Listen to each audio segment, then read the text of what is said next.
Bonjour à tous. Alors si je me trompe pas, je crois que c'est déjà le 6e rendez-vous live Facebook que certainement je n'aurais jamais fait s'il n'y avait pas cette situation de confinement qui malheureusement empêche d'animer ce jardin de la ville de Valsainte où je me trouve aujourd'hui. Et voilà, et comme vous le savez, ça n'a pas beaucoup évolué. A priori, en tout cas, il y a peu de chances qu'il y ait de changement maintenant, mais le mois de mai va nous obliger à rester fermés. Et pour le mois de juin, c'est la totale incertitude. Quelles que soient nos activités ici d'ailleurs, hein, autant l'accueil et les visites du jardin qui va rentrer vraiment en pleine floraison malheureusement, que ce soit l'activité hébergement qui est évidemment est là aussi à l'arrêt, et c'est là aussi un peu le flou pour tout le monde sur les possibilités que nos chambres d'hôtes, notre gîte puisse de nouveau accueillir du public. Et pourtant on avait des programmes de stage avec des organisateurs extérieurs qui avaient déjà calé beaucoup de dates. Et puis voilà, sachez que pour la vente des plantes, là c'est possible. Alors nous le faisons via notre site internet, donc là c'est assez pratique, mais on peut commander et venir retirer sur place. Voilà pour la petite parenthèse. Donc aujourd'hui j'ai choisi de vous parler de la technique de perfusion des arbres avec des huiles essentielles. Donc je vais vous présenter ce procédé, les applications possibles, les limites aussi bien évidemment, et puis tous les petits détails qui permettent de bien le faire, même si en soi c'est pas extrêmement compliqué. On rentre vraiment dans la saison unique où on peut faire ce procédé. Et si on a cette technique, c'est grâce à Éric Petiot, que je remercie, qui est quelqu'un qui œuvre énormément pour le soin des plantes avec les plantes. Éric Petiot a écrit énormément d'ouvrages sur le sujet. Et c'est lui qui a développé et qui a breveté d'ailleurs ce petit appareillage là dont je vais vous parler, que je vais poser sur cet arbre. Alors je me suis positionné à côté de ce marronnier, qui est un des arbres que je soigne. Et je vais vous dire avec quoi et pourquoi avec le perfuseur. Mais je me suis aussi mis là pour être un peu à l'abri du vent. On a toujours ce vent du sud qui dure depuis plus d'un mois ici, qui rafraîchit. En plus, il y a des nuages aujourd'hui. Donc je sais bien que pour le son, c'est pas parfait. Il n'était pas possible de faire ça à l'intérieur. Il me fallait quand même un support végétal. Et puis je vous avoue que je préfère être dehors. Voilà, donc j'espère que ça passe bien. Voilà, évidemment, c'est pas non plus du cinéma. On fait avec les moyens du bord. Donc la perfusion. Pourquoi ça permet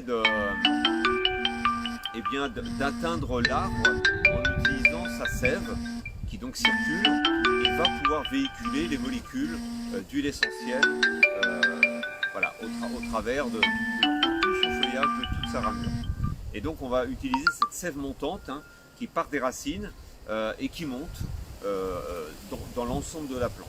C'est vraiment ce principe qui évite de passer par un autre mode d'utilisation des huiles essentielles dont je vous reparlerai à une autre occasion, qui est la pulvérisation, où on va pouvoir mélanger une dose d'huile essentielle dans l'eau et vaporiser sur les feuilles. Évidemment, c'est souvent l'usage le plus pratiqué, la pulvérisation, mais sur un grand arbre, c'est d'abord très compliqué techniquement de pulvériser un arbre de grande dimension, et on va consommer beaucoup de produits pour le faire, alors que par la perfusion, on va vraiment utiliser très peu de doses d'huile essentielle. Donc il y a vraiment un côté très économique avec une efficacité supérieure. Donc ça c'est vraiment le but. Ça va aussi permettre d'aller atteindre certaines problématiques que la pulvérisation ne peut pas régler.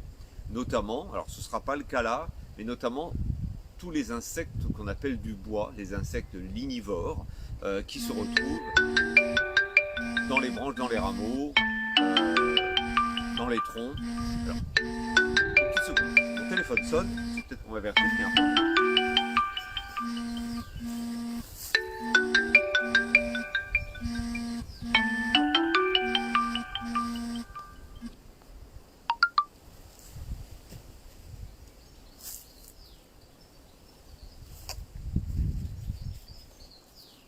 excusez-moi, c'est apparemment pas très grave. Donc je reprends, oui, le fait de faire passer des molécules des huiles essentielles via la sève permet d'atteindre des insectes qui peuvent se retrouver au cœur de la plante et où la pulvérisation est totalement inefficace. Donc on va retrouver ces cas dans les œsers, notamment au niveau des arbres fruitiers, les vers de Capricorne, les buprestes, qui sont au niveau des soins des arbres souvent de très très gros problèmes. On pourra aller vers aussi ce qu'on appelle les maladies du bois, notamment les chancres. Je pense aux chancres colorés du platane, qui pourraient être soignés avec cette technique. Des maladies bactériennes notamment, je pense à l'olivier et à certaines maladies du bois. Au niveau des arbres, il y a ces problématiques-là. Dans le cas du marronnier qui est ici, on est sur la mineuse, qui n'est pas encore présente, mais la mineuse est un petit papillon qui vient pondre dans les feuilles. Alors des cas de mineuse, il y en a beaucoup de différentes et sur de nombreux arbres. Donc le marronnier est un exemple, mais on a des mineuses sur arbres fruitiers, sur agrumes. Et la mineuse, le papillon pond dans les feuilles et une petite larve à l'intérieur de la feuille va développer ce qu'on appelle une mine, c'est-à-dire qu'elle va se nourrir de la feuille, créer une zone sèche. Et dans le cas du marronnier, où il y a beaucoup de générations de mineuses, eh bien on se retrouve souvent en fin d'été avec des feuilles recouvertes de mines où il n'y a plus d'activité de photosynthèse. Alors le marronnier n'en meurt pas, ce n'est pas ce qu'on appelle une maladie, on est bien sur un insecte, et il n'en meurt pas, mais ça l'affaiblit, et puis bien sûr il prend un côté très inesthétique. On va aussi pouvoir aller sur des soins au niveau des arbres fruitiers, notamment au niveau des maladies cryptogamiques qui la touchent le feuillage, que l'on pourrait soigner par pulvérisation, mais le mode perfusion permet là aussi, eh bien, sur des arbres, en consommant très peu de doses d'huile essentielle, d'aller vraiment véhiculer par effet systémique, hein, c'est l'effet systémique que l'on va chercher à aller dans les feuilles. Donc pourquoi le faire maintenant et même uniquement maintenant et pas avant? C'est qu'il faut absolument que les plantes soient vraiment en plein feuillage développé, en pleine activité de photosynthèse, c'est-à-dire que la machine à croître est vraiment marche à plein, donc il y a une vraie activité de sève suffisante pour absorber le contenu de ce petit réservoir et le véhiculer dans la plante. Si on le fait trop tôt, au tout début où les feuilles arrivent, ça ne marchera absolument pas. D'ailleurs, le réservoir ne va pas se vider. Et à l'inverse, alors l'hiver, évidemment, n'en parlons pas, mais si on attend trop et qu'on rentre dans l'été, avec les chaleurs, avec un ralentissement de végétation très marqué, voire même un arrêt, et bien là aussi, ça ne fonctionnera pas. Alors, on a vraiment cette période-là, tout le mois de mai, mi-juin. Évidemment, ça va dépendre des plantes, ça va dépendre des régions, des saisons, du climat. Il y a énormément de facteurs qui peuvent jouer. Et on peut avoir un petit créneau en fin d'été sur certaines plantes où on peut éventuellement faire une pause de perfuseur avec une absorption du contenu. J'ai fait ce test sur olivier et ça a marché en fin d'été. Voilà, pour un petit peu situer le cadre et les possibilités. Donc la technique, ça va être la pose du perfuseur. Et évidemment, il faut un contenu à mettre dedans. Donc c'est un mélange d'eau et d'une dose d'huile essentielle, choisie selon évidemment la problématique. Donc il y a là, je ne vais pas pouvoir tout dire là sur cette vidéo ou ce direct, mais je vous parlerai après de mon livre. Dans le cas du marronnier, c'est l'huile essentielle d'Angélique Semence, qui a un effet sur la larve qui bloque son développement et qui bloque les générations en fait. Donc on a une première ponte, mais on n'a pas les pontes suivantes. La dose d'huile essentielle est toujours la même, quelles que soient les problématiques et les huiles choisies. On va être à 2% d'huile essentielle dans le contenu. Le réservoir fait 30 ml. 2% de 30 ml, c'est 0,6 ml d'huile essentielle. Le reste, c'est de l'eau, et pas que de l'eau, puisqu'une huile essentielle ne se mélange pas à l'eau. Elle n'est pas miscible. Donc il faut la solubiliser. Donc il faut un troisième produit qui est une base solubilisante. Alors il existe commercialement des bases solubilisantes, dont une 100% végétale qui s'appelle le Solubol. Solubol, vous trouverez ça sur internet, il y a énormément de vente de solubol, donc ça permet de solubiliser. Alors le solubol dans cette proportion de 30 ml doit aussi être très faible, parce que il ne faut pas boucher l'aiguille, il faut qu'il y ait quand même une certaine fluidité. Donc c'est vraiment l'équivalent, on va mettre à peu près l'équivalent de base solubilisante que d'huile essentielle pour pouvoir mélanger à l'eau. Mais la difficulté, c'est de doser sur une si petite quantité. Donc souvent je préconise de faire une préparation plus volumineuse que l'on va pouvoir conserver, garder et utiliser sur différentes perfuseurs. Alors là c'est des flacons de 500 ml, mais on peut travailler sur du 100 ml ou 250 ml. L'important c'est de conserver les préparations et les mélanges dans des flacons adaptés. Là c'est de l'aluminium, c'est des flacons vendus spécialement pour les huiles essentielles. Il existe aussi des flacons en verre teinté. Donc voilà, il faut vraiment des flacons adaptés à la conservation des huiles essentielles. Donc de l'eau, et de l'eau par n'importe laquelle. Il faut une eau avec un pH situé entre 6,5 et 7. Voilà. Mais voilà, plutôt inférieur à 7, c'est préférable. Donc légèrement acide. C'est vraiment très important. Donc l'eau des robinets n'est pas du tout adaptée. Les eaux minérales vendues en bouteille ne le sont pas non plus. Ça peut être éventuellement une eau de pluie. Mais souvent on a besoin de rectifier un petit peu ce pH. L'astuce, c'est l'utilisation d'un acide naturel, le vinaigre, qui permet de rectifier le pH. Donc là aussi, il faut bien gérer les doses. 1 litre d'eau, pour faire baisser le pH, il faut seulement mettre 1 millilitre de vinaigre. Donc là aussi, on est sur des petites doses. Hein, voilà. Ça fait beaucoup de chiffres à retenir, mais encore une fois, j'ai mis ça par écrit, je vous en reparlerai après. Voilà, donc la pose du perfuseur ensuite se fait avec un outillage. J'ai ici une petite perceuse sans fil avec une petite mèche d'1,5 mm. C'est la plus petite que l'on peut trouver. C'est même d'ailleurs des mèches métal. Les petites mèches à bois comme ça n'existent pas. Mais le but, c'est d'aller simplement faire un pré-trou dans l'écorce pour faciliter l'introduction de la petite aiguille qui est là. Donc c'est vraiment un petit trou, pas très profond. La sève circule juste derrière l'écorce. Donc vraiment derrière. On n'a pas du tout besoin d'aller mettre l'aiguille en profondeur. Évidemment, selon les arbres et l'âge des arbres, l'épaisseur de l'écorce peut être très différente. Il faut un petit peu chercher et ajuster. Alors, voilà, on fait un pré-trou. Alors, on fait un léger plan incliné, comme ça, pour que le liquide puisse bien être déversé. Voilà, l'important c'est de faire quelques allers-retours pour bien sortir le bois. Alors je sais que certains vont se dire oh là là, mais on fait du mal à l'arbre. C'est vraiment un tout petit trou. Franchement, c'est pas grand chose, hein. C'est comme nous piquer un petit peu avec une seringue. L'aiguille est ensuite placée seule dans le petit trou que je viens de faire. Alors faut pas perdre le repère où on a fait le trou, bien sûr. Voilà, donc on positionne l'aiguille. C'est pas la peine d'aller très profond, hein. C'est quasiment rare que l'on utilise toute la profondeur de l'aiguille parce qu'on n'a pas des arbres avec des écorces de plusieurs centimètres. Alors voilà, il faut bien sentir et des fois ajuster dans les jours qui vont suivre. Ensuite, le petit réservoir, il vient simplement se clipser dessus et se positionner là. Et il y a un petit couvercle qui permet de remplir.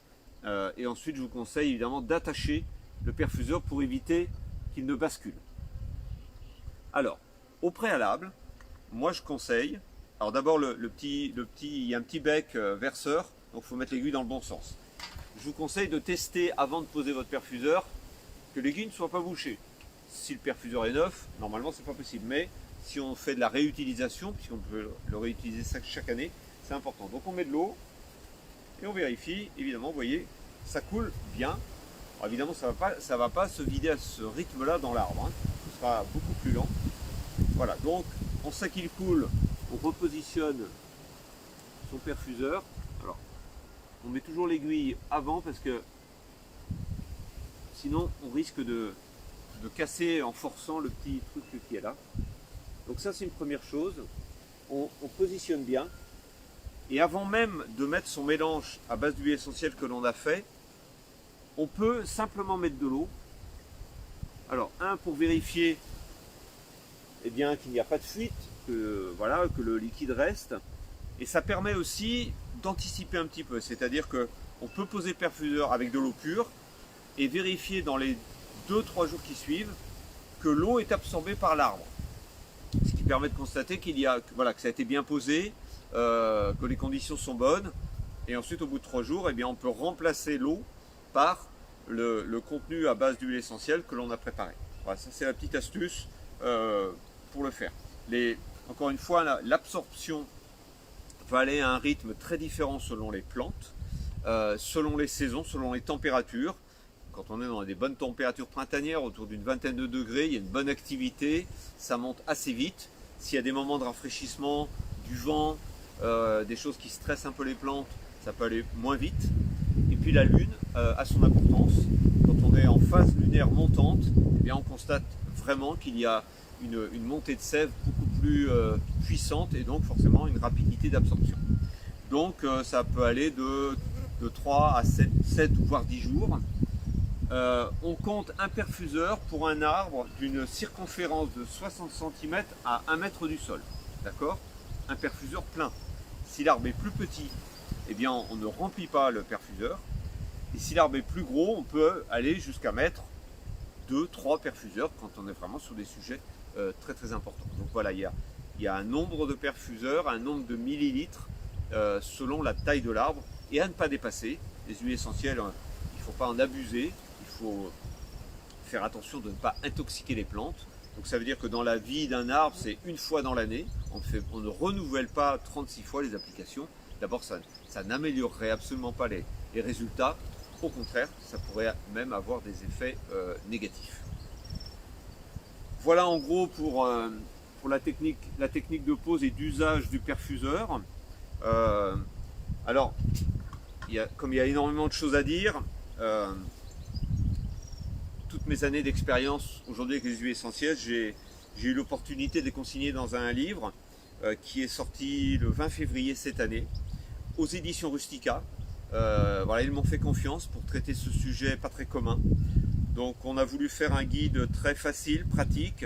Il y a une sélection de 20 huiles essentielles qui peuvent être utilisées, évidemment pas qu'avec la technique du perfuseur, mais avec d'autres techniques, pulvérisation, argile et autres, qui permet voilà, d'avoir un spectre sur pas mal de choses. Et puis ensuite, évidemment, beaucoup de photos détaillées sur comment faire les mélanges, comment faire la pose, par exemple, du perfuseur. Et puis à la fin, il y a une sélection d'une trentaine de végétaux qui sont des exemples de maladies, d'insectes que l'on peut soigner grâce aux huiles essentielles, dont, vous l'avez compris, le perfuseur, qui est une des techniques qui permet d'utiliser les huiles essentielles.